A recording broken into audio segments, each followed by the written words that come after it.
Bale sa Education 7 Quarter 1 Learning Competency 7C, nailalapat ang mga paraan ng pagtupad ng sariling tungkulin bilang mamamayan tulad ng paggalang sa mga karapatan ng kapwa, pagsunod sa mga batas, pagiging mabuting pinuno at tagasunod. Ang isang mabuting mamamayan ay may papel na ginagampanan sa pamayanan at tinutupad ito sa ikabubuti ng nakararami. Mahalaga ang pagsunod sa batas, subalit hindi lang ito ang batayan ng pagiging mabuting mamamayan. Isipin mo ang isang pamayanan na ang bawat isa ay masunurin sa batas, subalit hindi gumagalang sa karapatan ng iba, tulad ng pagpapatugtog ng malalakas na musika kahit anong oras. Ito ba ay nararapat? Ang isang mabuting mamamayan ay sumusunod sa batas at gumagalang sa karapatan ng kapwa. Ating alamin, ano-ano nga ba ang katangian ng isang mabuting mamamayan? Ang isang mabuting mamamayan ay gumagalang sa karapatan ng iba. Ang bawat isa ay may karapatang maging ligtas, magkaroon ng pribadong buhay at magpahayag. Ang paggalang sa karapatan ng iba ay nangangahulugang pagtitiyak na ang ating mga kilos ay hindi makasasakit o makapipinsala at hindi makakaapekto sa kalayaan ng ibang tao. Ang paggalang sa karapatan ng iba ay hindi lamang nangangahulugang pagiging mabait, kundi pagkilala sa kanilang mga karapatan. Ang bawat isa ay may karapatang maging ligtas. Ito man ay sa tahanan, paaralan o pampublikong lugar. Ito ay nangangahulugang dapat tiyakin natin na ang ating mga kilos ay hindi makapipinsala o makasasakit sa iba, physical man o emosyonal. Ang privacy o pagkakaroon ng pribadong buhay ay mahalaga sapagkat pinahihintulutan nito ang bawat tao na magkaroon ng kontrol sa mga personal na impormasyon sa kanilang buhay. Ang paggalang sa privacy ng isang tao ay nangangahulugang hindi panghihimasok sa kanilang buhay. Halimbawa, naiwan ng kamag-aral mo sa silid-aralan ang kanyang phone na naka-unlock.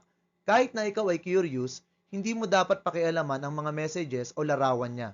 May karapatan siya sa paglilihim o pagbabahagi ng mga impormasyon na nais niya. Ang bawat isa ay may karapatang magpahayag ng kani-kaniyang saloobin o paniniwala. Ang kalayaan sa pagpapahayag ay nagpapahintulot sa tao na magbahagi ng kanilang opinyon, kahit na ito ay iba sa opinyon ng iba. Mahalagang pakinggan natin ito, kahit na hindi tayo pabor sapagkat karapatan ito ng bawat isa. Ang isang mabuting mamamayan ay sumusunod sa batas. Ang mga batas ay nilikha upang protektahan ng karapatan ng bawat isa sa pamayanan. Sa pagsunod sa mga ito, nakatutulong tayong mapanatili ang kapayapaan, kaayusan at pagkakapantay-pantay sa lipunan. Kung ang bawat isa ay susunod sa batas, maiiwasan ang mga pagtatalo na nagdudulot ng mas malaking problema. Halimbawa, sa basketball, kung walang alituntunin o rules, ang larong ito ay magiging magulo. Tulad ng sports, ang mga batas sa ating pamayanan ay nakatutulong upang mapanatili ang kapayapaan. Ang mga batas ay dahilan kung bakit nagkakaroon ng kaayusan sa pang-araw-araw nating pamumuhay. Kung walang batas, maaring ang mga tao ay kumilos ng hindi iniisip ang kapakanan ng iba at magdulot ito ng kaguluhan. Tingnan natin ang mga batas trapiko. Kung walang mga traffic light o pedestrian crossing, ang mga tao at sasakyan ay palaging nasa panganib ng aksidente. Sa pamamagitan ng pagsunod sa mga batas trapiko, natitiyak natin na ang bawat isa ay makapaglalakbay ng ligtas at magiging maayos ang lahat. Ang mga batas ay nakadisenyo upang protektahan ang karapatan ng bawat isa ng pantay-pantay, anuman ang kanilang pinagmulan, paniniwala o kasarian. Sa pamamagitan ng pagsunod sa batas, natitiyak natin na walang sinuman ang natatrato ng hindi tama. Tulad sa paaralan, ang mga guro, mag-aaral at non-teaching personnel ay may kani-kaniyang patakarang sinusunod.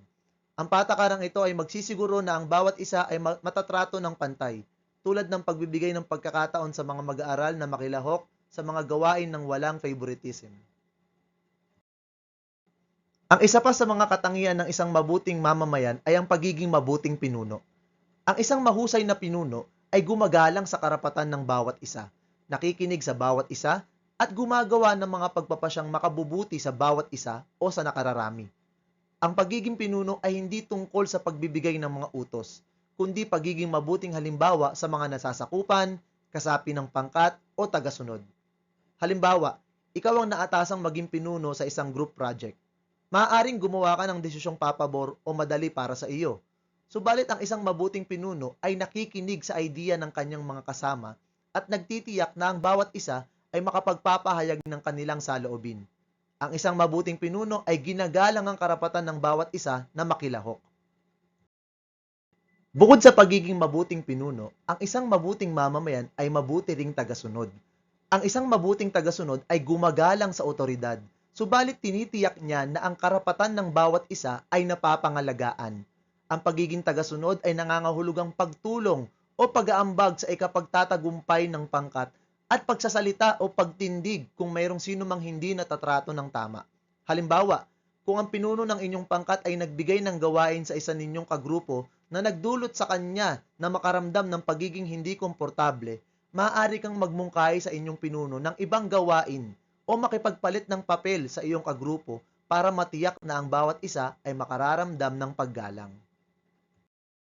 Bilang pagbubuod, ang isang mabuting mamamayan ay gumagalang sa karapatan ng iba, sumusunod sa mga batas, isang mabuting pinuno, at isang mabuting tagasunod. Kung ating papansinin, ang pagpapahalagang nais linangin sa atin ng araling ito ay ang pagpapahalaga sa pananagutan o accountability. Ito ay tumutukoy sa pagiging responsable ng isang tao sa kanyang mga kilos o pasya at pagtupad niya sa kanyang mga tungkulin o obligasyon. Kinapapalooban ito ng pagkilala at pagtanggap niya sa epekto sa iba at sa kanyang kapaligiran ng kanyang mga kilos o pagpapasya. Mahalaga ang paglinang sa pagpapahalagang ito dahil isa ito sa mga pundasyon ng pagtitiwala. Kung ang isang tao ay responsable, na ipapakita niya ang pagkakaroon ng integridad sa pagbuo ng maingat na pagpapasya. Halimbawa, kung ang naiata sa iyo sa group activity ay magdala ng mga mahalagang gamit na kakailanganin sa isang proyekto at ito ay nagawa mo, na ipakikita mo ang pagpapahalaga sa pananagutan. Ang iyong pagtupad sa tungkulin ang isa sa magiging dahilan ng ikapagtatagumpay ng inyong pangkat at nagpapakita rin ito ng paggalang sa oras at effort ng iyong mga kagrupo. Isa pang halimbawa, kung nagkamali ka sa nagawa mong proyekto at agad kang humingi ng paumanhin sa iyong guro, ipinakikita mo rin ang pagpapahalaga sa pananagutan sapagkat sa halip na iniwasan mo ang problema, agad mong tinanggap na ikaw ay may pagkakamali at nagsikap na ito ay maitama.